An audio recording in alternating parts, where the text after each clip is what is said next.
Carmilla just generally combos well with any hero that does a lot of damage. If you have CC, it's even better. So like Terizla does work somewhat well with that because you're able to link the CC. But a lot of it is being used nowadays to propagate damage. And when you have heroes like Ling and Moskov who already do quite a lot of DPS by themselves, if you're able to catch the opposing team in that Curse of Blood, then it just means you're spreading even more DPS across the field. Yeah, this feels very difficult to actually pull off. I'm not gonna lie. Like, it feels very, very difficult because of the fact that besides Terizla that has a decent amount of stuns, if they sync it up well enough with the spear coming from Moskov, they are going to be able to do like 2 to 3 man stuns just off Moskov's stun. So it has to be very precise in this composition. So I don't know. It feels like a difficult composition to play. Well, we're gonna have to see if whether it is actually gonna be relatively difficult for our boys here in Rebellion Esports. Then in the meantime, Smart Omega, how exactly are you going to be piloting that to Sin?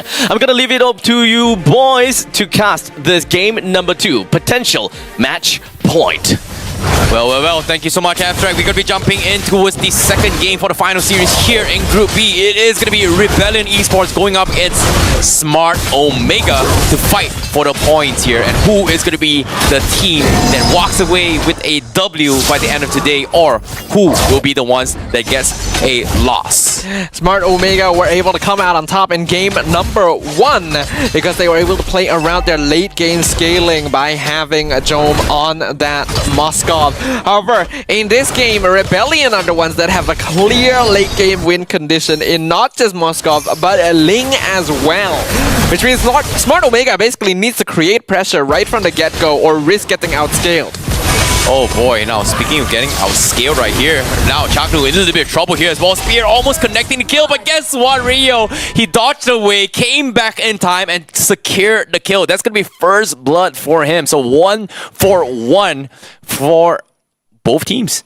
Yeah, they trade 1 for 1 for the roams, but Rebellion got... Hold on. Oh no, Rio could be in a little bit of trouble here. He doesn't have his 4. He will not be able to get pop Tempest of Blade to get out to safety. So mistakes were made there. And Smart Omega is able to capitalize on this. Yeah, initially I was going to say Rebellion have the slight advantage because their kill was first blood, but now they've ended up losing Rio as well. And giving the kill to Jome, probably the worst person to give it to, which allows Smart Omega to start gaining some ground.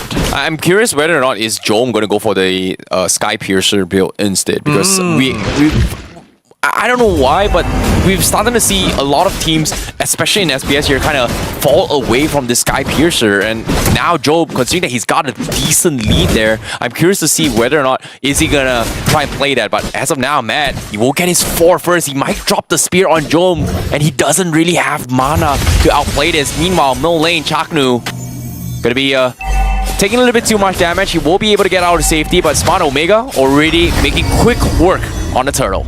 Oh, nicely played there. Being able to deal with the aggression in bot and mid lane. So it does look like ODTZ going to be rotating down to try and mess with Jome even more. Unfortunately, he's very low on HP, but he can't really afford to leave just yet because that would mean missing out on some crucial gold right now. Well, speaking of goals right now, Rebellion, they're going to be making sure that Matt has a decent amount of game. And it feels like both teams has very, very similar playstyles, right? They want to play towards the strength of the gold laner and then hope to kind of scale a little bit better in later stage of the game. But meanwhile, they do find a very decent catch here. Cars going to return the favor with the penalty zone to try and shut him down. 7 seconds, no time for you. And he is going to get shut down. Ryota looking to get a little bit finish here, but Mark Cars, he got out of vision and he wasn't able to get a kill, and that's going to be Rebellion that actually finds 2 in the pocket. As the body of the Smith right there, you think he's just 1 shot away, but you're not quite able to finish him off, and that is already a bad sign because, as we mentioned, Smart Omega really needs to be the team that's creating these early game plays. Rebellion, once you hit that late game, should have an easy path to victory just off of scaling Rio and Matt. Oh boy, this is going to be a very, very difficult game here. But top side, we do see an attempt here coming from Smart Omega. They're going on towards Cars once more. They have the burst, but can they buy time? penalty zone connects on Ryota, but can they buy enough time to finish him off? Finally, the full 7 seconds duration comes in. Andrew making the second attempt. They finally burst him down, but guess what? Space created. It's up to Rio to try and finish off the fight here. And Andrew, he finds two. That's gonna be a big catch here. Can they actually burst him through? Yes, they can. They have done it as well. And now Matt, all the way from the bottom lane, tries to retake this fight, but the damage has been done by Smart Omega. Smart Omega got a good pick off. They really spent a bit too much time taking down cars. So while they were able to do so, I'm not too sure if it was worth it in the end, because they do end up losing Andoryu once again as well, which that would have been a free turtle otherwise. So Rebellion Esports doing a very good job of responding to the aggression of Omega. And I do think that the red side needs to be a little bit more cautious about the pickoff that they are going for. Oh boy, now Andrew, you know, he's got his timing combos really nice. And Rebellion Esports, they have to respect the burst potential that he brings to the table. But now Turtle doesn't exactly reveal the positions here. So Rebellion, they still have the upper hand. They haven't really checked the brushes yet. Meanwhile, Ukir, does he go in for the push? And now he's going to be caught out. He's taking a little bit too much damage. He uses his ultimate to disengage, so it is going to buy him a little bit more space and time. But Turtle is going to be a priority here. Rio, who wins the Turtle trade? It is going to be Rio that comes up on top. Meanwhile, Smart Omega, they can't seem to find one, but they got the chain stun onto his Andir. Audi, is he going to be able to escape this? No, he cannot. Ukir is there to scare him off. So the turtle for a kill here on Audi TZ, which I think is going to be more beneficial for Rebellion overall, because that is a lot more gold and EXP being funneled into the main cores. At this stage of the game, losing Carmilla isn't all that big a deal. And we can see that Smart Omega in a little bit of trouble. Jome is scaling actually pretty well, so they will be able to play around him once the mid-game phase comes about. But if they're not able to inflict lasting damage, we could very well see them even things up. Okay, Matt now forcing backing off a little bit more. Okay, trying to set the precedence for Smart Omega. They're still debating if they want to fight this. They don't really know where the link is from the side of Rebellion Esports, so they just don't really want to take a unnecessary risk right now for Smart Omega. I think that is wise, and it's kind of characteristic of them as well. From what we saw in game number 1, this is a team that doesn't want to force out risks if unnecessary. But I do think that aggressive play is going to be needed very soon, because Rebellion are perfectly comfortable just waiting and scaling and finishing up their items on their cores. Oh, it is going to be a little bit of a tricky situation here. Smart Omega, they're just grouping up, playing a little bit space, 5-5 both sides, but Rebellion Esports still leading the economy by a fraction. But at this state of the game, it is going to be a little bit of 50-50s here. It all comes down to the Turtle Clash. And this is the true, I would say, Filipino strategy that I think it comes down to just prioritizing on macro plays, right? Yeah, it's very typical. Hold on. Okay, they do find a clash down bottom lane as well. Here comes the pullback from Ukir to extend the fight. Cars is going to be bursted down. No escape, Smart Omega says. And now the Turtle going to be out for grabs. Audi TZ does have the Cursed Blood, but I don't think they know where the Ling is. Ling showed himself up top, so that's going to be... Oh, wait! What? Matt? Huh? Oh, Andor, you greeted. He chose not to retreat because he felt like, oh, this is our turtle for sure. I don't have the retreat. And Matt with the perfect timing. Oh my goodness, Smart Omega. They made the big mistake. What a steal from Matt. And because of this, now Rebellion, they will be the ones that have the turtle buff advantage. That's a big blunder. Smart Omega committed a lot of resources to getting that turtle. They gave up top tier 1 because they knew they wouldn't be able to match the mobility of Rio, and they still weren't able to get it anyway. Looking at the items here, ooh, Thunderbelt build actually on Jome, so he's going for a slightly safer option with the Windtalker to make sure he has some bulk. But otherwise, the items are not quite coming out quick enough. We can see that Matt is getting close to finishing his Trinity.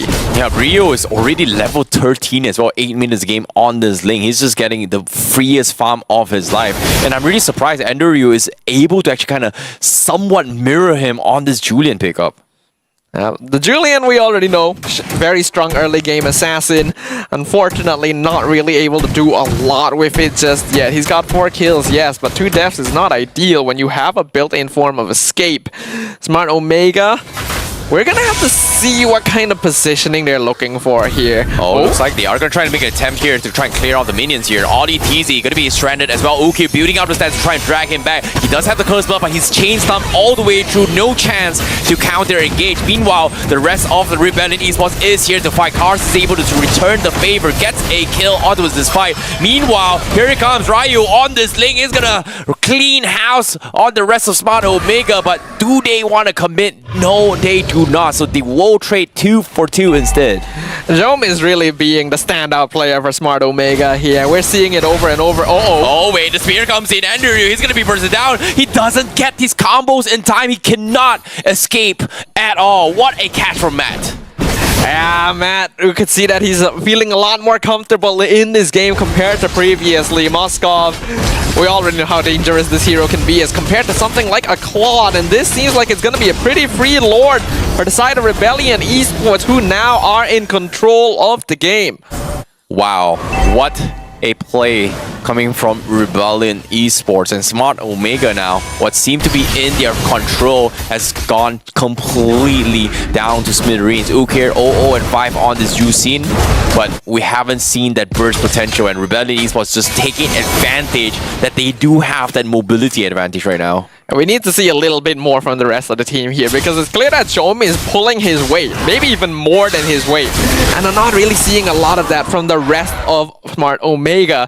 Ukir is setting things up well for Ryota, but Andoryu is not really able to survive long enough to actually dish out meaningful DPS. INDONESIA in a little bit of trouble here. He's going to be poked away, but he's down to his last pick. So so Joel, low. he doesn't want to commit it. He's going to back out instead. They just don't have the finisher, but it is enough to scare off Rebellion to back off. It is something at least, but a kill there would have been pretty nice because they're not able to get that. We can see now the Ling, the impact this hero has, and the reason why he's being frequently banned out by every other team here.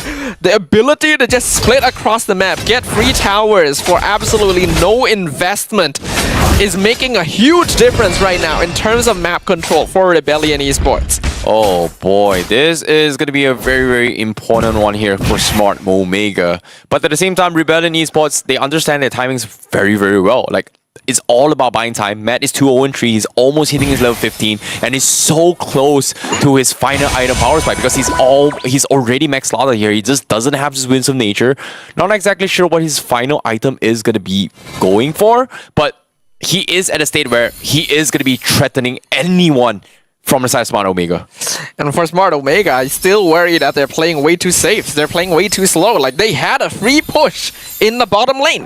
They just had to stay for a couple seconds longer, hit the tower once or twice. The tier 1 would have gone down easy. Instead, they just backed off straight away. I understand that you are afraid that the enemy team may catch you out, but that's why you need to have more vision over the map. I'm really not seeing the effectiveness of this strategy from Omega. Oh, nice outplay here. They do bait out cars in this vicinity. They're trying to drag this out, but there's no follow-up coming in from Smart Omega. Underu looking for the wraparound as well. It's up to Yuki to go in for the setup as well. They find cars. They finally burst him down with this juice in. Slow and steady wins the race, and Smart Omega calculated this fight. INDONESIA getting caught out by the combo here, but guess what? Rio almost died with his 1 HP. Joel looking for the pounce, and here he comes. He's going to be stunned his way through towards the turret here. Can he survive? No, he cannot. The curse block comes in, but he somehow survives. Joel, he actually escapes with a barely a pixel. The heals from Chaknu to keep him alive. Matt making that mistake, and Smart Omega is able to get 2, and now potentially the Lord. Man, I am getting flashbacks of when Jome played in MPL Malaysia. This is like very similar play to what we saw from him back then. Oh my goodness, and now with the juice scene coming from Ukir, they're trying to extend the fight once more. Guess what? They're dragging them all one by one, bit by bit, pixel by pixel, and shut them all up. And Ukir finally having the confidence to take the lead for Smart Omega. We finally reached the stage of the game where Ukir has enough of a staying power to walk in front and pull people backwards. And now we're seeing that Jom no longer has to be the one initiating team fights. The Zusin is actually doing their job as a utility. And here, this should have been a death. Joms gets extra HP from turning back into the wolf form, gets extra healing from the Minotaur with the flask, and Matt gets caught out. Jom 100% should have died there. Yep. Now Jusin does have the brute force breastplate as well, so he is a little bit more mobile now. And guess what? Here comes the setup with Ryota to try to burst down cars, but at the same time, they can't finish him off. You can see Ukir trying his best, trying to drag somebody out of the fight, but Rio, he's taking so much damage. He almost died to this as well, and Anduru, he will be the ones to fall, but Ukir is able to trade one for himself, so it's gonna be a 1-for-2 exchange. But Smart Omega is not over yet. The spear doesn't seem to connect from the side of Matt. But Smart Omega, they may have won the Lord push, but they have overcommitted their stay. Yeah, but I do think this is a step in the right direction, right? Or in game 1, we saw Smart Omega when they made pushes like this, they would just immediately back off. This time they actually tried to go for a little bit of extra. So I actually like that. I want to see a little bit more of that, though ideally a little bit cleaner, because I think they did commit a little bit too deep in that situation. Back and fro, and back and fro. It is going to be anyone's game at this stage of the game, and both teams now just pouring their hearts and souls. And it seems like it could be anyone's game. It comes down to those individual mistakes, or in this case, individual outplays coming from both sides. And now Jom, no, he's going to go for it as well, Rio. He's going to be able to escape this. He's fine. But Ukir on this Jusin has an Ice Queen wand on this Jusin. And it is going to be a scary one, because think about this. Valentina stealing Jusins out doesn't really help him at all. Yeah, not really. It just makes them a little bit tankier. So that's not the ultimate that they're going to want to steal most of the time here. The Rebellion Esports, we have to note, right? They're a very strong late game team. Rio and Matt are both basically full on items already, so they can do a lot of damage to the side of Smart Omega. But I'm feeling a little bit of a flaw on Rebellion as well, where they are starting to play a little bit afraid. Smart Omega has managed to find opportunities to regain advantage, and it has really stifled Rebellion's original aggression. Well, speaking of aggression right now, Ukir once again trying to catch some of the Ice Queen One's effect for the team, but Rebellion just maintaining a very good distance. Ryo steals the purple buff at the last second, so very, very nice one coming from Rebellion Esports. Just making it work here, coming from Smart Omega, but now Lord trying to rush it. They know this dot no retribution. Rebellion, they have to commit to this fight. Penalty zone comes in. Can they finish him off? But no! Cars still steals the Lord, but at the same time, Omega, they will be able to fight everyone right now. Look at this. Ukir just slowing down everyone. Jom also mowing them all down. Smart Omega will clean house. They're looking for the final member, ODTZ. How far can you run? First immortality is there, and he is gonna go down, and that's gonna be a wipeout for Smart Omega. You may have secured the Lord, but it doesn't matter when you're all dead. Crystal falls, and Smart Omega takes 2-0 against Rebellion Esports. They found their opportunity, they found the mistake. It looked like a great initiation from Cars, and it almost seemed like Rebellion could have turned things around with the Terizla getting the last hit on the Lord.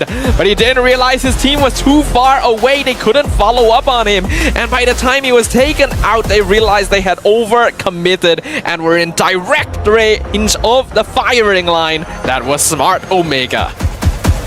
So, ladies and gentlemen, here we go, the conclusion of the 4th series of the day. Unfortunately, the deja vu of Group D Challenge season indeed happened again, with Smart Omega getting themselves a 2-0 victory on top of Rebellion Esports.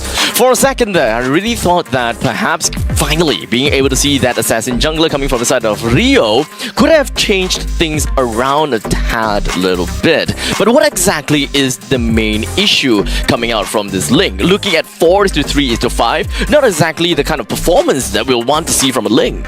Yeah, I think it comes down to how Rebellion Esports kind of approached the fight, right? Like, they were playing a little bit safe, they're playing a lot of split push potential, but the problem is they are just so afraid on how to take a fight against Omega, because every single time Omega shows themselves, they're not really committing to the fight. They're just showing presence, but they're just buying time. And I feel like the biggest winning factor for Smart Omega is that they play towards how Jusin's strength, which is it's not tanky. So let's just buy enough time for Ukir to get 3 items. And the moment Ukir got his Brute Force Breastplate, that is where you can see Smart Omega started to get very, very active in all these team fights. Right. Yeah, there was a total difference in gameplay approach before and after Ukir got that 3rd item, that Brute Force Breastplate, which enabled them to be a little more tanky, a little easier to keep up with their opponents so that they're able to pull people away. You would think that with heroes like Ling and Moskov, which are basically free wins in the right hands, that Rebellion Esports, once they got to this late stage of the game, would just be able to take over. But I think a lot of it came down to the fact that Omega got confident enough that they were able to play solo duels rather than go for big team fights, which when you have Terizla and Carmilla, you're aiming for those big team fights. Omega was not giving it to them, and a lot of that came from Jome. Like, Jome really was terrifying this game. Yeah, Jome, like, whenever Jome shows up, Rebellion is a situation where do I commit or do I not commit? Because there are a couple of pixel moments, which I think is the reason why Jome was able to win the fight. Yes, Jusin, they played around him, but Jome is the guy, like, again, he's the all-in-one, right? He's the king of everything. A master of all trades. He's the playmaker, he's the shot caller, he's the goal laner, he's the guy that sets up the fight, he does everything, and he even clutches the game for the team. Like, if we were to describe him, people fear death, death fears him. Jome! What can I say? 606 with a total of 814 GPM. Jome, we gotta have to hear it from this dude, man. We gotta have to listen to the master of all trades. So let us just run it in and take a look at level 3 of Quill City Mall and listen to what Jome have got about this game, or rather this series.